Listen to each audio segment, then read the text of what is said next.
بسم اللہ الرحمن الرحیم۔ آج 10 جولائی شام 5 بجے صاحبزادہ سعد حسین رضوی سربراہ تحریک لبیک پاکستان کو رہا کیا جانا تھا، لیکن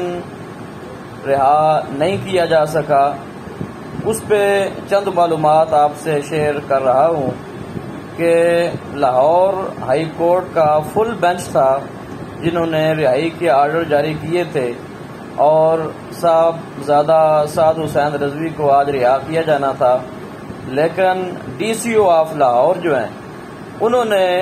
ایکشن لیا اور اس رہائی کو رکوا دیا اور مزید 90 دن کی قید کا ان کی طرف سے نوٹس جاری کیا گیا ہے کہ صاحبزادہ سعد حسین رضوی جو ہیں ان کو مزید 90 دن جو ہے یہ قید میں رکھا جائے۔ اگرچہ ان کا یہ اقدام جو ہے 90 دن کا یہ بھی غیر قانونی ہے۔ کیوں؟ اس لیے کہ سب سے پہلے چونکہ لاہور ہائی کورٹ کی طرف سے رہائی کے آرڈر ہو چکے تھے، لہذا ان کو رہا کیا جانا چاہیے تھا۔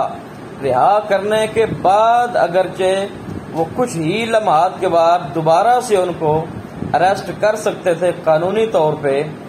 لیکن ایسا نہیں کیا گیا اور صاحبزادہ سعد حسین رضوی صاحب جو ہیں ان کو سرے سے ریلیز کیا ہی نہیں گیا، ان کو آزاد کیا ہی نہیں گیا۔ تو یہ اقدام کرنا یعنی کہ ریلیز کرنے سے پہلے ہی یہ آرڈر نیا جاری کر دینا، ایک تو یہ ہائی کورٹ کے فیصلے کے خلاف اقدام کیا گیا۔ اس کا طریقہ یہ بنتا تھا کہ اگر ان کو کسی کو اس بات پہ اعتراض تھا تو وہ سپریم کورٹ کی طرف جو ہے وہ رجوع کرتے اور وہاں اس آرڈر کو منسوخ کرواتے، لیکن ایسا نہیں کیا گیا اور ڈی سی او کے آرڈر کے تحت صاحبزادہ سعد حسین رضوی کی جو نظر بندی ہے، جو قید ہے، اس کو مزید 90 دن کے لیے انہوں نے بڑھا دیا ہے۔ ایک یہ بات، اور دوسری یہاں قابل ذکر جو بات ہے وہ یہ ہے کہ جو گورنمنٹ نے یعنی کہ لاہور ہائی کورٹ نے جو فیصلہ کیا تھا اس میں ایک شک یہ بھی تھی کہ اگر سعد حسین رضوی کے خلاف اور مزید کوئی کیس نہیں ہے تو ان کو اس صورت میں رہا کیا جائے گا، لیکن چونکہ کیس بناتے ہوئے بھی کوئی تاخیر نہیں ہوتی، کیس کسی بھی وقت کسی کے خلاف کوئی بھی بنایا جا سکتا ہے، تو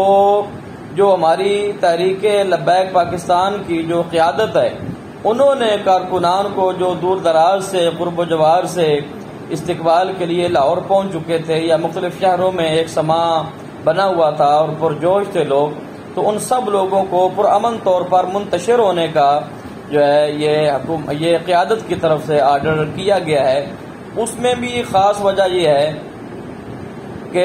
ظاہر ہے جب گیدرنگ ہوتی ہے، ہجوم ہوتا ہے، اجتماع ہوتا ہے، تو اس میں کچھ ایسے انسیڈنٹس، کچھ ایسے واقعات ہو سکتے ہیں کہ جن سے حالات مزید خراب ہو جائیں، تو لہذا اس لیے قیادت نے یہ فیصلہ کیا کہ پرامن طور پہ سب کو منتشر ہو جانا چاہیے۔ اب چونکہ کل اتوار ہے، چھٹی ہے، سوموار والے دن انشاءاللہ دوبارہ ریٹ کی جائے گی اور اس فیصلے کے خلاف جو ہے وہ دوبارہ سے کیس ہوگا۔ آئندہ کیا ہوتا ہے یہ وقت کے ساتھ ساتھ انشاءاللہ اس کا پتہ چل جائے گا۔ اللہ رب العالمین ہم سب کو اس ملک کی خدمت کرنے کی توفیق عطا فرمائے۔